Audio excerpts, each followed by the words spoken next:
Please begin.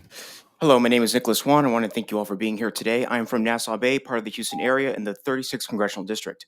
It is incredibly concerning that there is even talk of redrawing congressional district maps.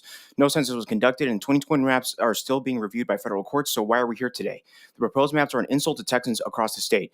You can easily say that the maps before today and in 2021 are not racial discrimination and colorblind, but effectively they are discriminatory, and lawmakers must look at racial data to ensure minority communities are not negatively impacted by the redrawn lines.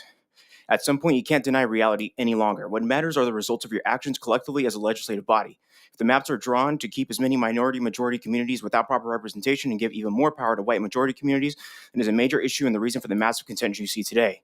Which brings us to another issue. If the DOJ has directed the state of Texas to redraw the maps, under what purview is it done? Is it so-called racial gerrymandering the actual reason, or is it giving carte blanche to cut up the major cities to further diminish the representation of our black and brown districts?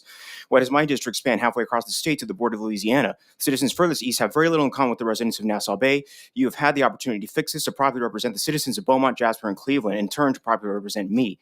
It seems to me that the Republicans of the state of Texas are putting party before country. I've seen over the years gerrymandering to consistently favor Republicans and white voters who tend to vote more for Republicans. As legislators, it is imperative that you represent all Texans, regardless of what you, the governor, or the party think of them. But you all know that the rhetoric and the capitulation of the Republican Party of Texas to the federal government would make the likes of Stalin and Kim Jong-un blush. The maps are inherently authoritarian and the exact opposite of small government. If you cannot win these districts on merit or policy, the only solution is to hold on to power, is to cheat, lie, and push the boundaries of lawful and ethical behavior. I am embarrassed that this special session is putting so much time and effort into redistricting and other trivial matters over focusing on actual, impactful, meaningful issues. Ultimately, districts need to represent the people living there, not split a community in half and include them with hundreds of thousands of other Texans halfway across the state.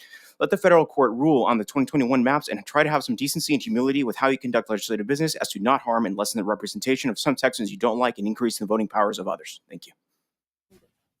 Thank you, sir, for your testimony.